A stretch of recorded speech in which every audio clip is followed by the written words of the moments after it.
सजरा सवेरा मेरे तन बरसे, कजरा अंधेरा तेरी जलती लो।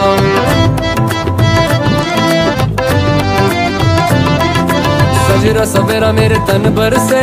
Hey guys, assalamualaikum. This is me Shona. So welcome to my new another video. আর এটা ছিল আমাদের আব্দুল্লাহর birthday surprise special video. So ভিডিওটা স্কিপ না করে সম্পূর্ণ দেখুন আর এনজয় করুন। আমি 5 তারিখে সন্ধ্যায় ফেসিয়াল করতে গেছিলাম, ওই ফাঁকে আমি আব্দুল্লাহর জন্য আগে কেক কিনে নিয়েছি, যে ওরা 6 তারিখে যেহেতু আসবে আমি 5 তারিখে কেক কিনে নিয়েছি যে ওরা আসলে ওদেরকে সারপ্রাইজ করবো। সো এই জন্য আমি ফার্স্টে আরামবাগের ভিতরে চলে গেছি কেক চুজ করার জন্য। সো এখন আমি ফাইনালি কেক চুজ করবো যে আসলে কোনটা ভালো লাগবে। সবগুলো কেক দেখার পরে আমি ভাবলাম যে রেড ভেলভেটটাই সুন্দর হবে, ভালো হবে, খেতেও টেস্টি, আর যদি আমার খুব পছন্দ।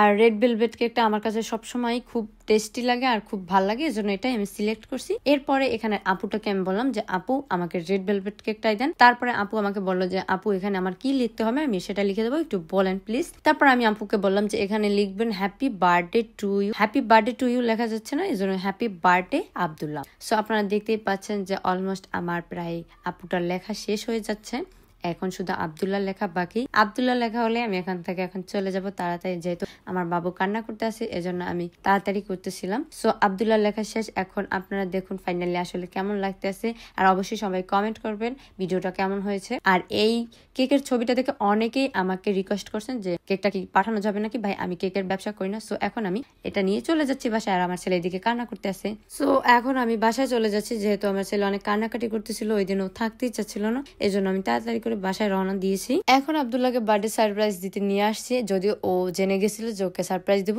এজন্য ও এইভাবে সারপ্রাইজ চাচ্ছিল যে ওর চোখটা বন্ধ করে এখানে নিয়ে আসি যেখানে আমার কেকটা রাখা আছে।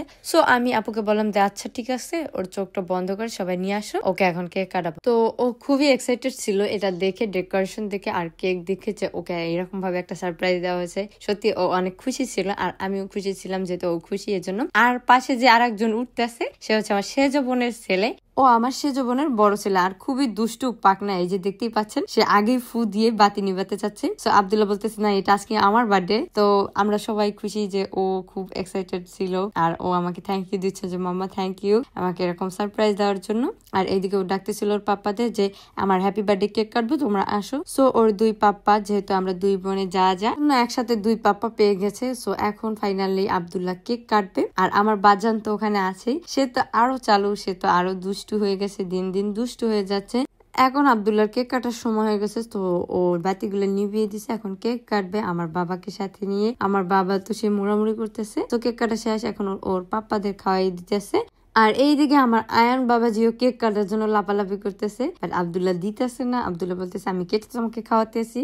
সো ফাইনালি এখন সবাই কেক খাচ্ছে, এদিকে রাকিনের বাবা রাকিনকে কেক খাওয়াতে নিছে। আমি বলতেছি না খাওয়ানো, ছোট মানুষ, ওর আবার পেট খারাপ, যেহেতু ওর 2 বার ডায়রিয়া হয়েছে, এজন্য ওকে যে কোনো জিনিস মুখে দেওয়া যায় না। সো এইদিকে আব্দুল্লাহর আম্মুকে খাওয়াবে এখন, আর ওর খালামণিদের সবাইকে, মানে আমাদের সবাইকে খাওয়াবে, এজন্য প্রস্তুতি নিচ্ছে। আর আব্দুল্লাহ তো খুব হ্যাপি ছিল, এখন ওর হৃদয় পাপাকে খাওয়াচ্ছিল, আর আমি হাত দিয়ে বলতেছিলাম তোমার বড় পাপাকে খাও। ও একটু ওর বড় পাপাকে দেখলে লজ্জা পায়, আর ও একটু লাজুক বেশি, এজন্য প্রথমে হাতে দিচ্ছিল, এজন্য আমি ওকে বলে দিছি যে তোমার পাপাকে খাওয়াই দাও। এরপর ওর আম্মুকে খাওয়ানো হয়েছে, এরপরে ওর ছোট খালামণিকে খাওয়াবে, তারপর আমরা সবাই খেয়ে নিয়েছি। সো এই ভিডিওটা এই পর্যন্তই, সবাই ভালো থাকবেন, সুস্থ থাকবেন, আর ভিডিওটা ভালো লাগলে অবশ্যই একটা লাইক কমেন্ট শেয়ার করে যাবেন। আল্লাহ হাফেজ।